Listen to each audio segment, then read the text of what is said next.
We're moving over to Andy. If you're in I'm not charge. worried. Yay, here you are. Wait, I need to spotlight you so we can see you.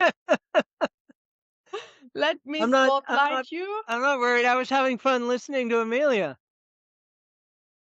Good, here you are. And Amelia, okay, she's the spotlight and I'm taking her out. Amelia, thank you.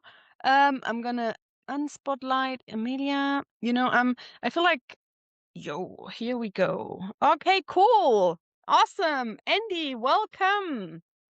I was having fun listening, and the skill piece is so relevant, right? The skill piece is just I think we define ourselves by our research or our research area rather than defining ourselves by the things that we know how to do and we're really good at.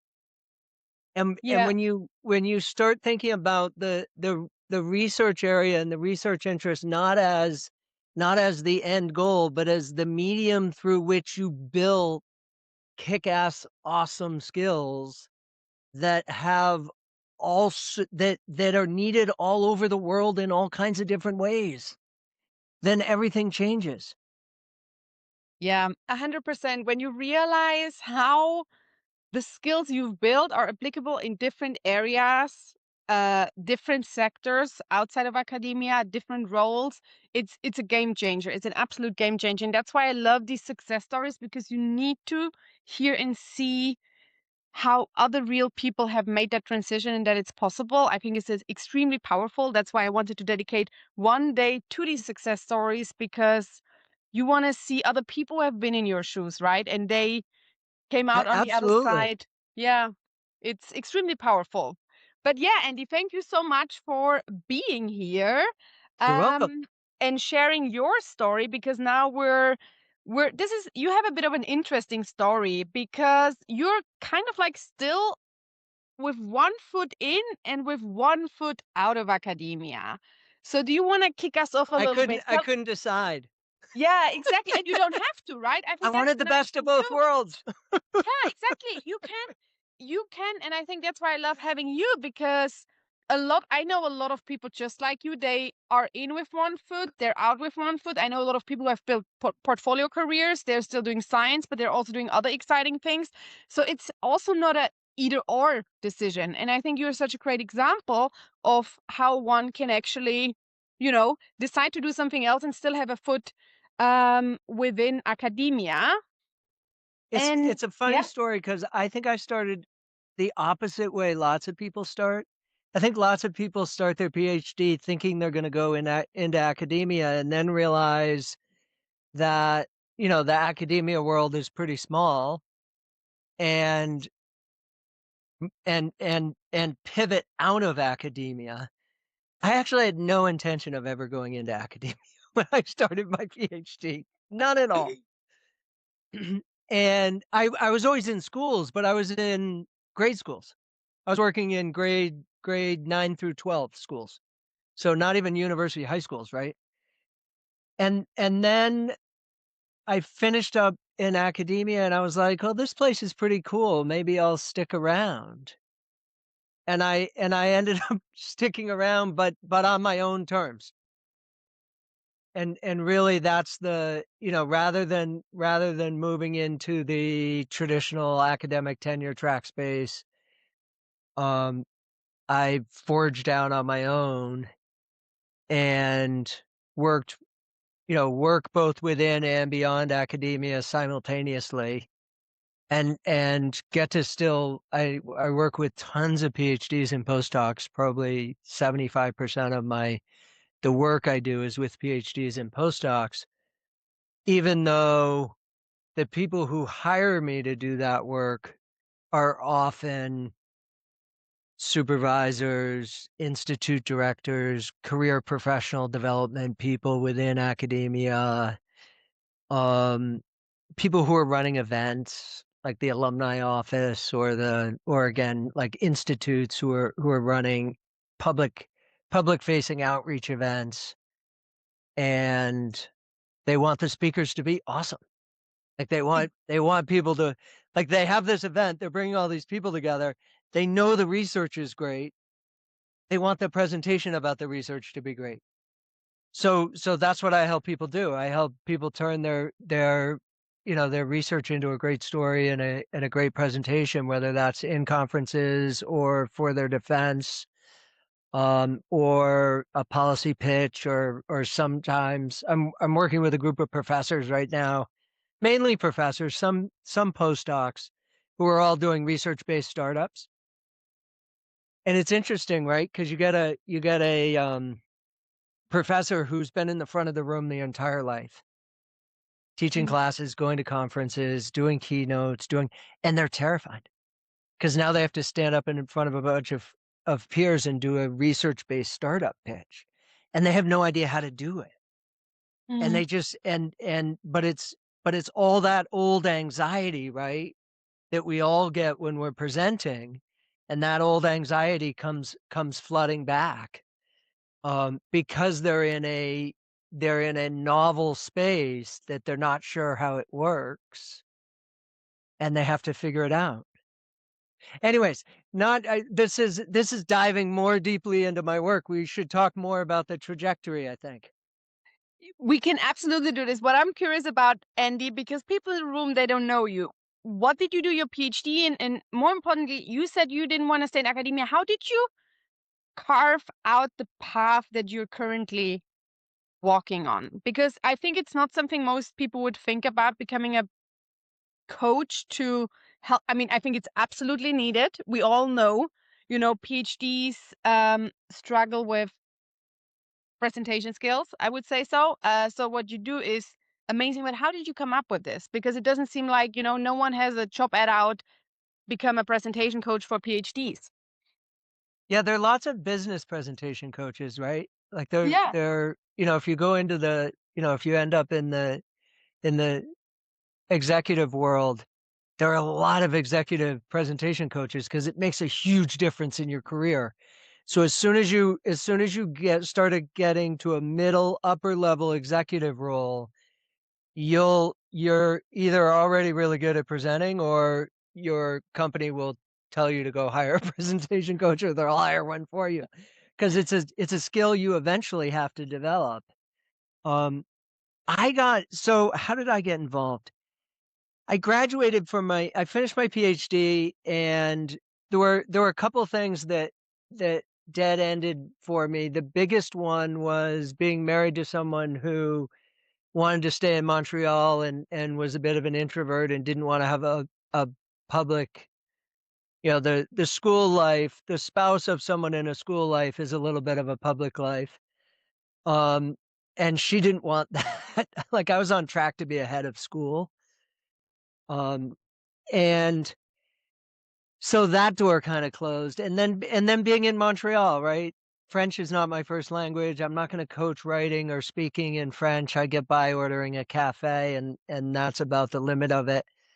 I grew up as an American, so I'm pretty monolingual, unfortunately. Most of the people on this call didn't don't I think everybody's like, "Oh, America's a great place." Yeah, except you only speak one language. Yeah, it's quite comfortable. Wherever you go, people speak your language, Yeah, as exactly. American, it's definitely an advantage. So I picked up on, because I was in education, part of what I had done during my PhD was taught classes at McGill. And I taught a stat class and I taught some research methodology classes. Those weren't really my thing, but I was also teaching writing classes, which were really fun. And I had been in an outward facing administrative role in school, so I had always done a lot of PR work. I'd done a lot of presentation work. I had done a lot of kind of messaging work. Like I ghost wrote speeches for the head of the school when I was 25 years old. So I had always been involved in that sort of letter messaging thinking space. And now I was coaching, well, I wasn't coaching, I was teaching writing. So I taught writing classes, and part of the writing class, because it was a communication class, not a writing class, part of the writing class was oral presentations. And then I fell in love with the oral presentation part. That was my favorite part every semester. And then the McGill Writing Center decided to have a class for just for oral presentations. I raised my hand and I went to the front of the line and I just said, "I'm gonna get this job," and I went through the interview process, and it was brutal. Luckily, it's funny because most of us wait weeks and months to hear back. I had an interview on Wednesday, and the class started on Tuesday the next week.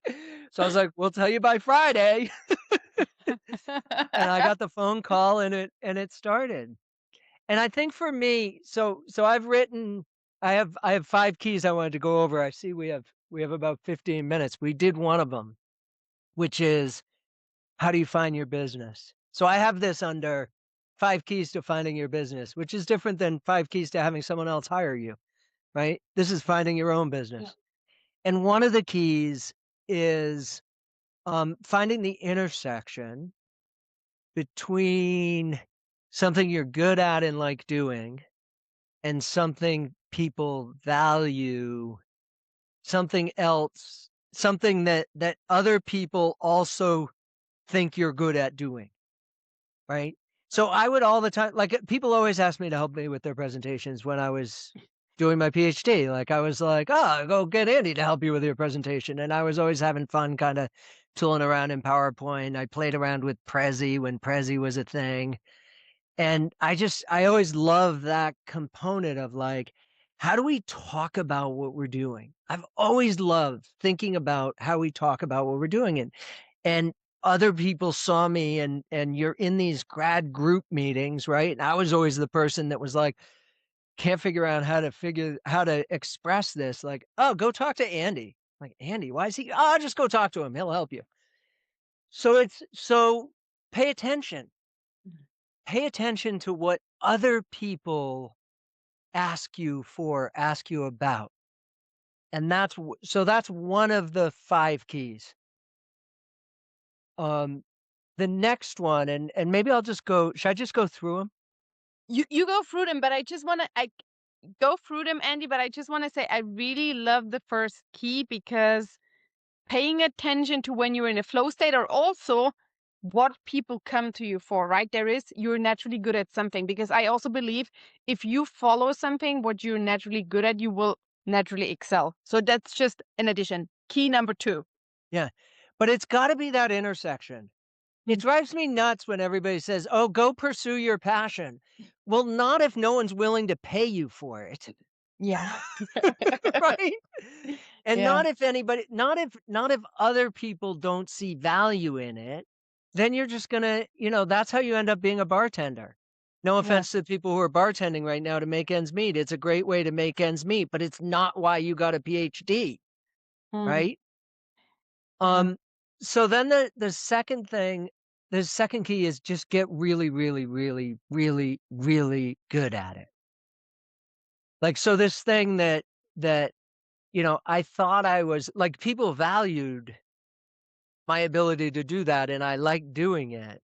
I wasn't actually really, really good at it. Most people are terrible at it and I was better than most people and I liked doing it.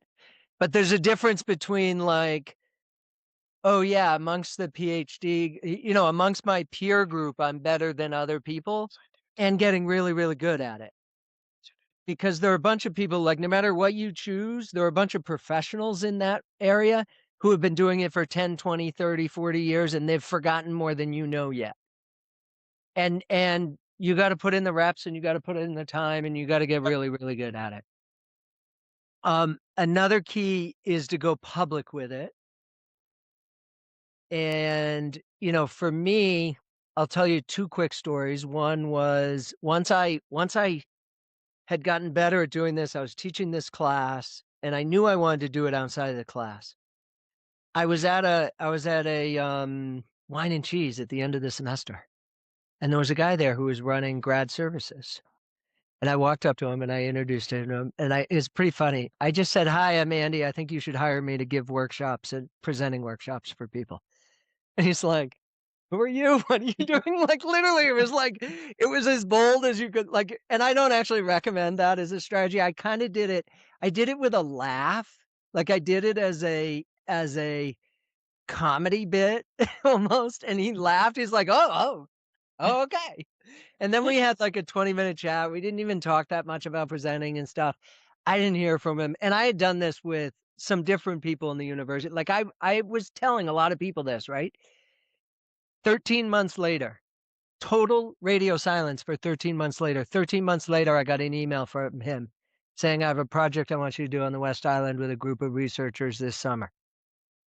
And that was my first official McGill contract that was not, a course. And one went to 5 the next year, went to 15 the next year, went to 30 the next year, and then the pandemic happened, and I became the most popular person, I think, at McGill. And I say that because, so this is another one, right? Like, go public. In the pandemic, I went public on LinkedIn and kinda leaned in because that's where people were. Um, but the other thing that happened, and this actually isn't one of the keys, but it's one of the but it if I had to do 6 and 7, this would be one of them. Is pay attention to what's going on in the world Mm.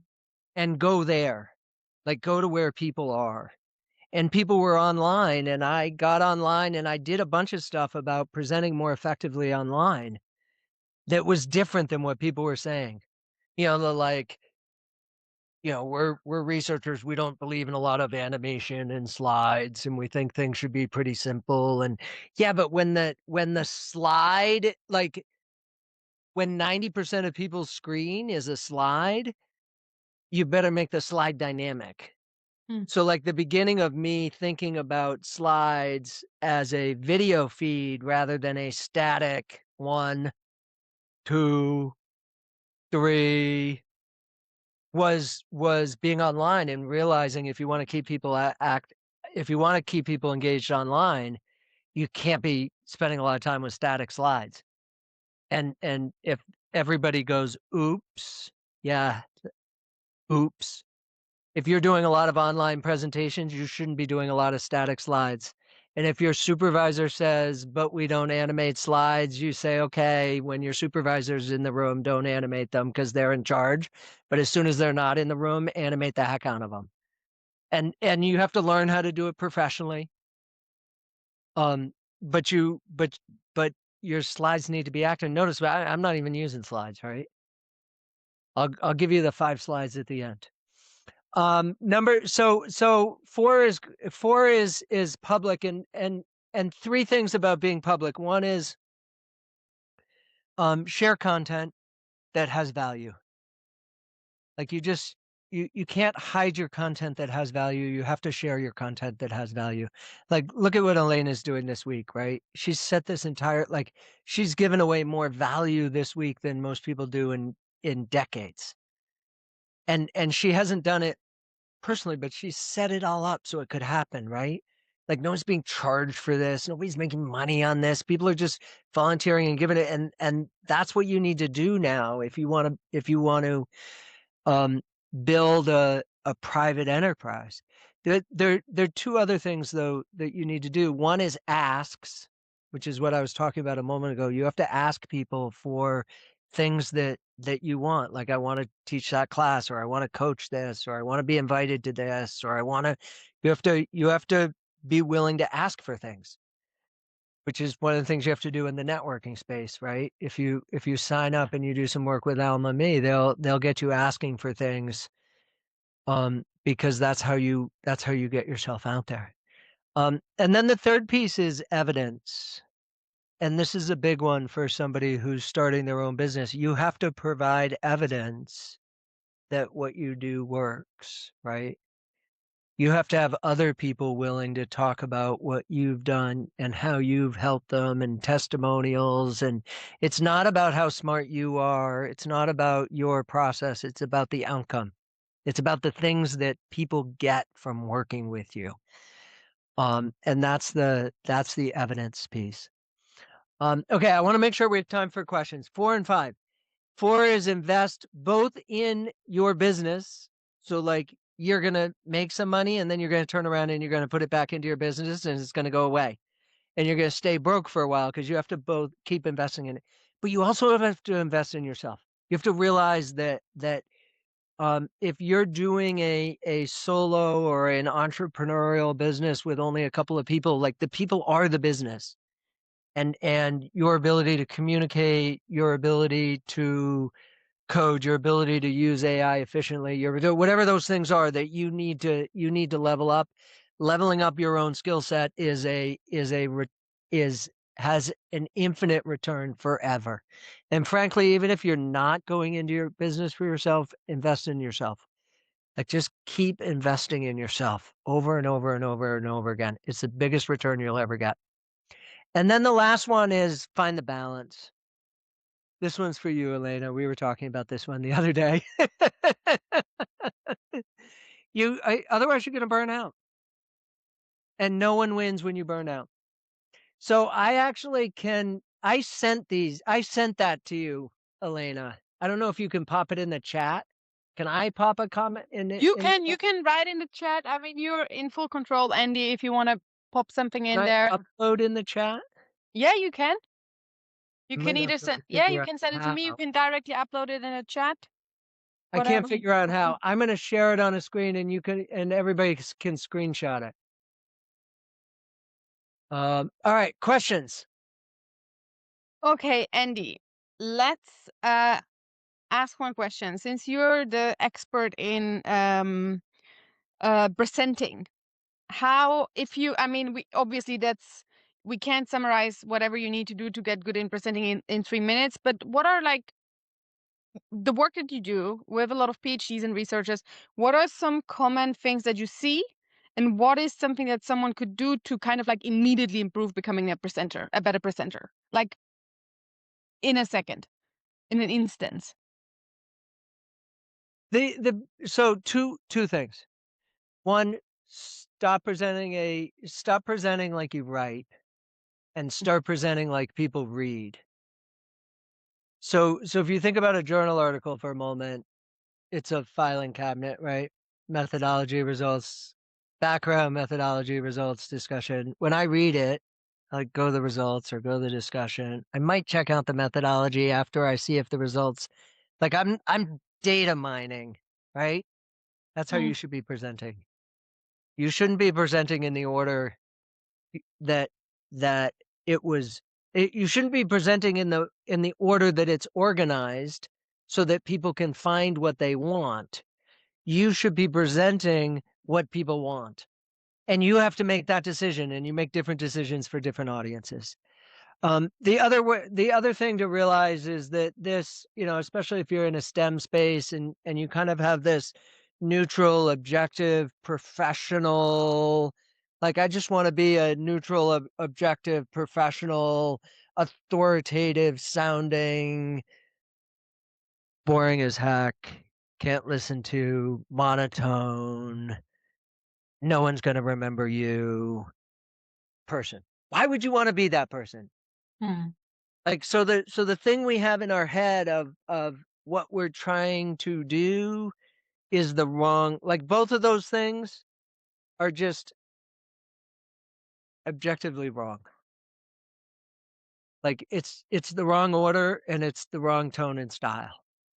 mm, And when you realize that just because it's the way it's most often done doesn't mean it's the right way to do it, everything changes. And then suddenly you can have some fun and play around and get better at it. The other, and I guess I'll give you a third leg on that stool. The third leg on that stool is that presenters aren't presenters aren't born. Charisma is not a gene. It's a skill you develop just like any other skill. Like if you learned how to code in Python, like you didn't start very good at it and you made lots of mistakes. It's like you get better at it. And you get better at it by putting in reps, and you get better at it by being purposeful about getting better at it, not thinking you're going to get better at it all at once, but you're going to do one thing better next time. You're going to do one thing less worse, and you're going to do one thing better, and you're going to try one thing you haven't done before. That's it. Keep it simple and just iterate. And every time you do a presentation, you're going to do something a little less bad, and you're gonna do something you already do a little better, and you're gonna try something new that you've seen someone else do, and 5, 10, 20 presentations from now, you're gonna be one of the best presentation presenters at the conference because, frankly, the bar is not very high. I agree with you on that. And Awesome. and I do actually have a follow-up question that I kind of wanna I know we're at time, but I wanna really ask you that question because I think in the academic world, you almost feel a bit you don't wanna stand out, right? So it's like we all do the same boring stuff in the department meetings, in the lab meetings. How do you help someone to feel comfortable with being different? Because as you said, the bar is not high when you go to conferences because in most of the cases, people have too many slides, they're quite boring, they rush through everything. How sorry, Would look someone nice. is unmuted. I can't find the person right now. Anyhow, so how do you help people? Because you know what I'm referring to, right? Like the professor who says, don't do the animated slide, do everything so you don't stick out and you just fit in. Because I think this is a little bit, you don't want to stick out in academia. I never wanted to stick out. I always thought they were really boring. And I think I'm a really good presenter. But it, yeah, what would you tell people? Or what do you tell people? Let's say it like this, because that's what you do. Your career depends on sticking out. Yeah, it's actually so true. Your future depends on sticking out, not fitting in. Be the red pencil. Who was here when Stacy talked about the red pencil? Be the red pencil, be different. So I agree with you. I'm gonna But if you want a copy of this, take a screenshot of it because 'cause I'm gonna yeah. stop sharing so that we're not sitting staring at blank text for very long. And Elena, I emailed this to you, so you can email it to people. You can include it in the little packet you email off after. Yeah, I will do that. So be the red pencil. Somebody raised their hand. No, I think she said like she was here when Stacy was presenting. Oh, she was We were yeah. talking about, Be the red Stacy. pencil. Yeah, be the Um, red pencil. Don't fit so in. so Stick out. realize this though. The guardrails are like this, Yeah. okay? Like think about conference academic presentations and what people do. The the guardrails around here. And what most people do is here. Yeah, I think So that's so way. I'm not saying go outside the guardrails. I'm just saying go to them. Mm, Go to them. mm, There's always some people at a conference who do interesting presentations. mm, And there's something about them that's a little different, and there's something about them that isn't quite what everybody else did, and it's not just that you like their voice. mm. It's more substantial than that. And so be that person. Yeah, I really like that, and I agree. When we think about also one way of how I like to think about it, whether we really like it or not, if we stick out or not, at the end of the day, the point of a presentation is to communicate, information, and you want people to listen and pay attention. So a very easy way to lose them is to put a lot of stuff on the slide, to rush through, to be monotone. So I think if we go back off, maybe thinking, okay, what are we trying to achieve? Maybe it's easier to also feel like, okay, it's a good thing to do it this way, not only to be different, but also to keep people's attention. Because I think that's the cost, right? You lose them often, I think. You often lose them. You like, just think to yourself, like, how many times have you said, you met someone who did a presentation earlier and you're like, you can't really remember what they said. You Yeah. can't really remember what their presentation was about. Or 3 of you watch the same presentation and somebody's telling someone else about the presentation and you're like, "Oh, that's not what I thought it was about. That's not what I got from it." Right? Um, when we do a presentation, we wanna, do a presentation, have a purpose. You're trying to have an impact, right? What do you want that impact to be? What do you want people to remember? What do you want people to take away from it? And then just get rid of most of the other noise, right? Wait, this isn't it's not your journal article where you put everything up there and then people can take from it what they want, right? This is your opportunity to say, "This is what I want you to know about what I did." That's it. Mm, If you have 10 minutes, finish in 8 and take a few questions and tell people, "This is what I want people to know about what I did. This is what I think you'll find valuable." mm, And not remember, it's not the problem is so many people still think about it like an exam. mm, So many people go in thinking that, like, I have to show how smart I am. I have to show how much I did. I have to show how clever I was. I have to show how complicated it was, to show how hard it was because we're all nervous. You're allowed to be nervous. Just don't let it ruin your presentation. mm. Like, you're going to be nervous anyway. So do a good presentation and be nervous versus doing it versus letting the nervousness um emerge as, okay, I'm just going to make it so you think I'm smart, even though, like, I think a lot of times everybody's just up there trying to prove how smart they are, and not and people not understanding them, like, this is sort of blasphemous, but sometimes it's kinda sort of the point. It's like, "Oh, yeah, of course you can't understand me, it's because 'cause I'm so smart, or because this is so complex." Like, we don't expect people to understand it. Or when people don't understand it, we don't see that as a flaw in our own design. We see that as evidence that what we did was really complicated, and it's not. It's a flaw in your presentation design. People should be able to understand it. Does that mean that it should be dumbed down? Absolutely not. This is not about dumbing things down.